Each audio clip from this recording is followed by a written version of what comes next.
thank you so much for being on the Dessie show.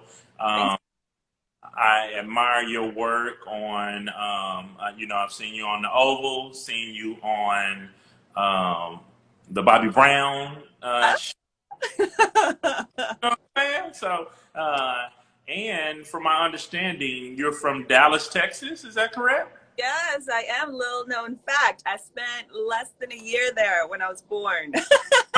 Okay, all right. I guess that's still cool because Yeah, I saw the Dallas and I'm like, I had no idea. But yeah. No, I have to claim it though because people are like, "Oh, are you a LA native?" And I let them know I'm from Dallas because I feel like Texans would come and get me if they were like, "How dare you?" yes, for Or sure. That's the same with Marseille. Marseille rep Dallas hard too. oh yeah. Yeah. So for those who may not know you, please tell the viewers who you are and what you do. Sure. Well, thank you everybody for jumping in here. I always appreciate that. My name is Yvonne Senate Jones. I'm currently playing Tally on Ruthless from Tyler Perry on BET Plus. We are on a little bit of a break right now. You know how he does. He shoots out 12 incredible episodes and leaves everyone hanging until the next season. So fall, we're going to kick back in again with the leftover 12 episodes. Gotcha. So talk about getting started as an actress. Was this something that you always wanted to get into, or did you kind of fall into it? Which way did that happen? I feel like I kind of fell into it, but I was always doing it and didn't realize it. Yeah. Need a hair Vanta, all my people. um, so I went back to school. I took a year and a half off to try to do modeling, and I didn't like it. It just wasn't my thing. Yeah. And so I went back to school and I took a class in like everything that I kind of liked, and acting was one of them. And I just fell in love at that point. But I had always been in charge of all the plays at my church, Mhm. and I had always been performing at the house. It was just me until my brother was born when I was 9. So it's kind of single child syndrome where I had to entertain myself with my Yeah. imagination. So I didn't realize it at the time, but I always had it like in my blood.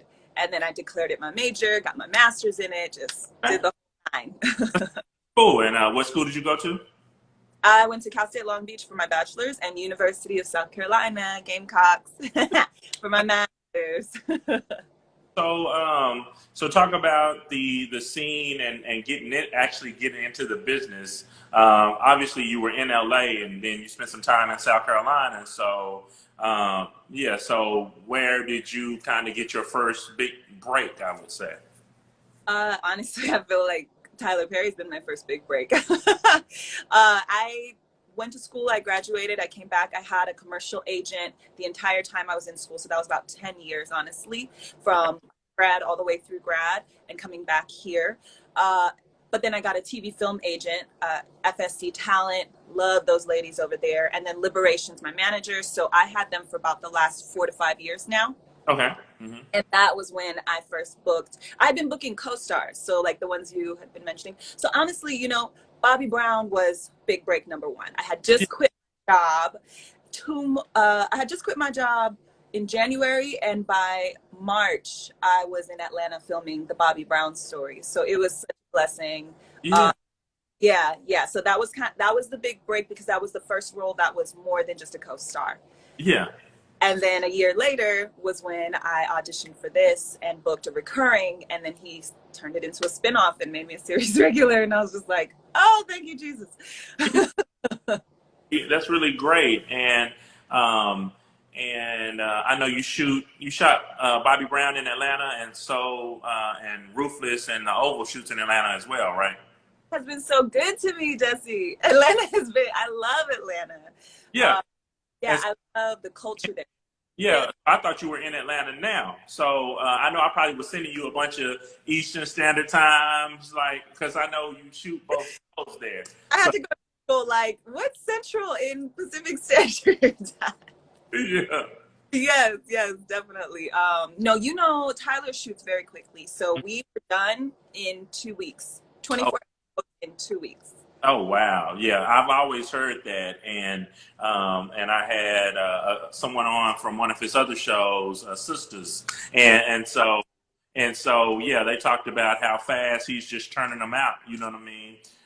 So with that being your first experience, I guess your major break in your experience with that, how was it shooting that versus, say, shooting like the Bobby Brown um, Yeah. project? So I had the gift of being able to watch Gabrielle Dennis be Whitney Mm-hmm. for Bobby Brown. And that was my first time on a full set, honestly.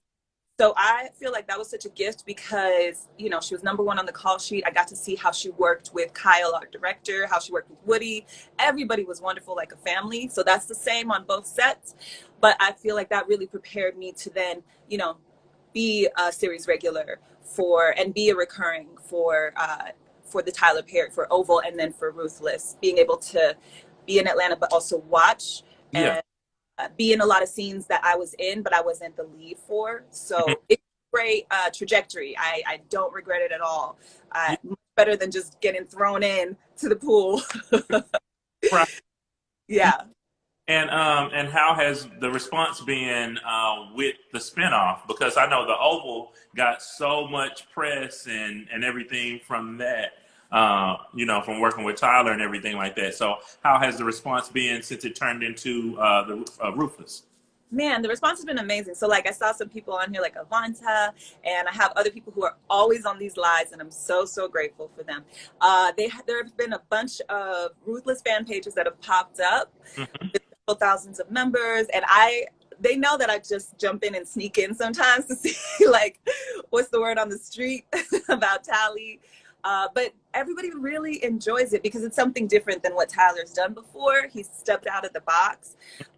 This one, it's very edgy. It's also very much of a suspense thriller kind of show. So, and it's dealing with cults, like who, you know, Yeah. Tiger King. Nobody's really talking about cults right now. So it's its own beast, and I'm so grateful to be a part of it. But honestly, the response has been really good, especially for my character. It's Yeah. funny because some of our other characters, like our quote unquote villain, Daikon, or like different people, they've had great responses, but then people are like mad. Yeah. Okay. So were you into not saying that you were in a cult, but were you into the history of cults? Because I watched like the James Jones quite a bit, and you know, being from Dallas, we're familiar with David Koresh and everything with Waco. Yeah, You know, and all these different documentaries and then miniseries are coming out as well. So did you do some research there, or was that something that you were already kind of into beforehand? it wasn't anything I was into before. I remember I maybe watched like one Montel or something. You know what I mean? Like, or Maury on it or something about it back in the day. But me and Melissa, who plays Ruth, we definitely for the Oval. We started with the Oval. Watched what is it? Country something country on Netflix, which is all about an actual cult, Okay. and uh, and that was so enlightening and crazy. And then we watched a So lot. Go the ahead. one in Oregon. The one in Oregon. Yes. Yes, that's a good one. Yes. So we watched that. We watched a lot of interviews of people who had come out of cults, and like you were talking about Jim Jones, Tyler Perry. I think what people are starting to realize is Tyler Perry is a genius. He does his research. So a lot of the things that happen on Ruthless have actually happened in real life, which is very scary. It's not just coming up from some crazy place in his head that he doesn't like to talk about. It's legit stuff. I mean, obviously he's going to be creative. Yeah. But some of those things that have happened, like right now we're dealing with the purple punch or the applesauce that might be given to the kids because the highest is concerned. You know, that was the last episode. But you know, that was the same thing with, unfortunately, the Jim Jones situation where they had their purple punch and Oh, yeah. The Kool-Aid. the Kool-Aid. And it's crazy to think how people in positions of authority can manipulate you if you're not aware. So I feel like that's a theme in it, is check the people in your life who have high positions of authority, make sure they're on the up and up. And even getting into, you know, seem like cults really play on people that are already kind of somewhat weak-minded and things like that, you know, in Think situations. so. You would think so, but yet people like I feel like it looks initially on paper like Jones, for example, that was thousands upon thousands of people, right? Yeah. Paper, it looked like a beautiful multicultural community. When we listen to, because it's something you think about, you're like, oh my gosh, like, first of all, Black people aren't going to join a cult, right? Like, you think like, I'm too smart to join a cult, I'm not doing anything. But it's crazy because when we saw the interviews, they were all races. And one of the girls was talking about, she was like from LA, and she said, my family just really wanted the community that the church provided, because it was a church, you know, it was under the church. So I feel like a lot of people unfortunately do stuff or guilty of doing things because of you know, under the umbrella of religion. Yeah. And I'm a strong believer in God, but I think it's still very important, you know, to check everything out. That's why it's so important to you know, to study yourself, show thyself approved, and to, you know, make sure you're paying close attention to the message and not getting so caught up on the messenger. Yes. With my husband, he is a pastor actually, and he likes to say, you know, we always want to check the context. So don't just go to the text, go to the context. Because that's crucial in anything, honestly. Anything taken out of context, people can use it as a con all day, every day. So no devotion for the day. There you go. So with working with Tyler, I know he works at a very fast pace. So how has that experience been, and what have you learned from that time? Man, the fastest pace. I would say that it makes, everybody says when you leave Tyler's set, you are ready for the world. You can do anything, because it's not what's asked of you in most sets. But the thing is that it's starting to be. People are starting to have to kick up their production time because of COVID restrictions. So I feel like Tyler is incredible because he was already ready for, it's almost like he was perfectly prepared for this moment, because already developed a system of running everything, which is very high, fast paced. And also he's on his, he owns that entire compound, the army base that has housing and everything. So go in, you handle your business. This time, I believe the way he's working it is we're going to stay on his, in the actual houses there, kind of quarantine ourselves for those 2 weeks, and then we're done. So I feel like I'm ready for anything after that, and I'm ready for season 2, you know, Lord willing. But it's a boot camp of acting. And so you shot the full 12 episodes in 2 weeks, correct? 24 episodes in 12 days. So that's even better. You have so much in the can that, you know, that in a time like this, when you can't shoot anything, if he decides to release it, at least you have that already there and ready to. And he has content on top of content. He's going to be able to continue to just push out that great content for everybody. Danita Chantel was like, oh my gosh, I know, 24 episodes in 12 days. That's what we thought. Yeah. So how is it with being able to remember all the lines and everything like that? Because that's a lot more material to kind of keep up with in a short period of time. Completely. I think, again, I feel like I was prepared. When I went on set and I had about like 15 to 20 pages of lines for the Oval, for my recurring, I got to see all the series regulars, and they had these fat binders with a bunch of tabs on it on how I broke everything down. So I remember when I found out I was in Ruthless, I went to Target, immediately got like the biggest binder I could find, all these tabs, and I just started organizing it. So I went by the biggest scenes, I tabbed those down, I went by like order, and then I just worked on the big scenes first. Definitely pulled on my grad school training, because we would have to do full plays for 6 weeks in front of 500 people, and I'd be on stage the entire time, talking the entire time. So that really helped me stay on, like, okay, Yvonne, you could do this, you could do this. And I think that that probably played a big part of you being able to work with Tyler in that way, because, you know, he comes from that background as well. And with the play, the show must go on. So there's no stopping. There isn't a cut and you redoing it. Like, no, you pretty much. Things fly off the stage. You're like, oh, just planned it. Doors don't open. All stuff that's happened to me. Okay. So, So where else do you want to take your career? Do you want to write it all or produce anything? Kind of what's next from that standpoint, and where do you see yourself in the future?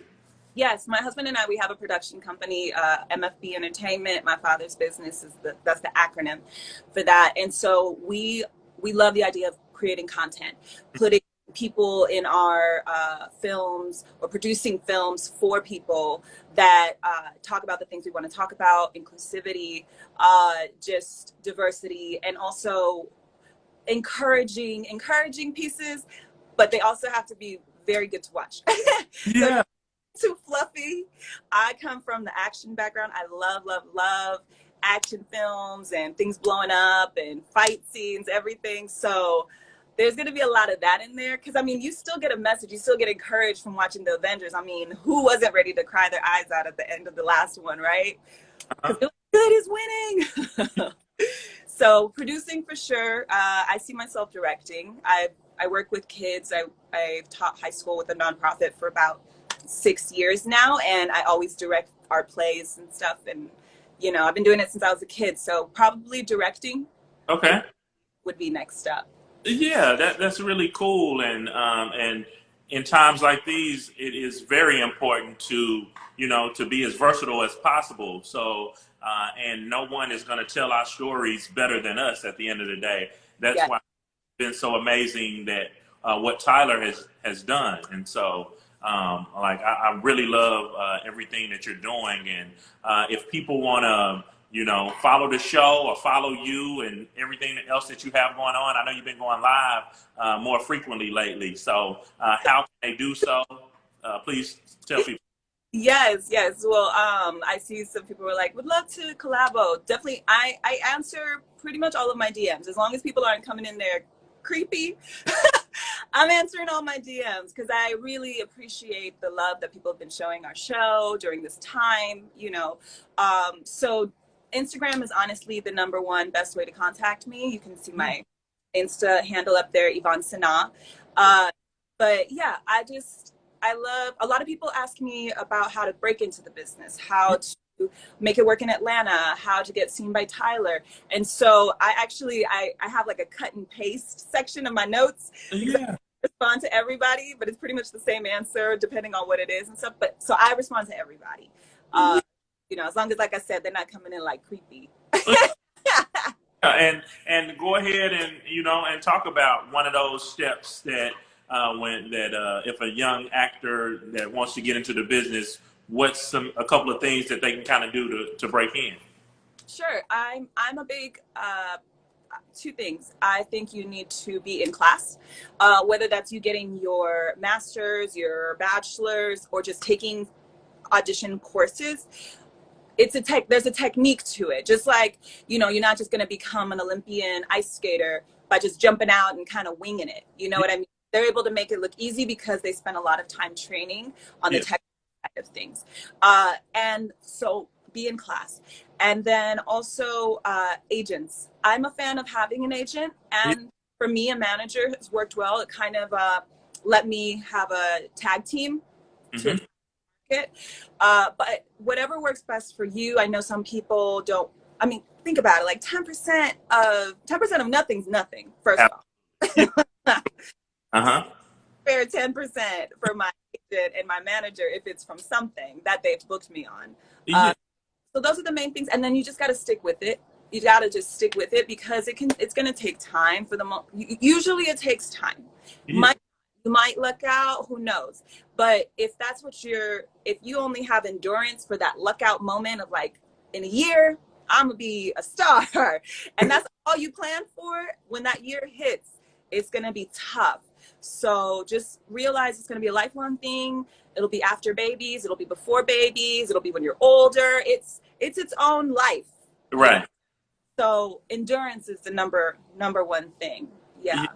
And I'm gonna get you out of here on this last question. So, as you've become a regular on, working with Tyler and everything like that, talk about how your life has changed from a standpoint of being recognized. Because if you were just kind of an extra or just in a scene, that's a lot different than being a regular on a show.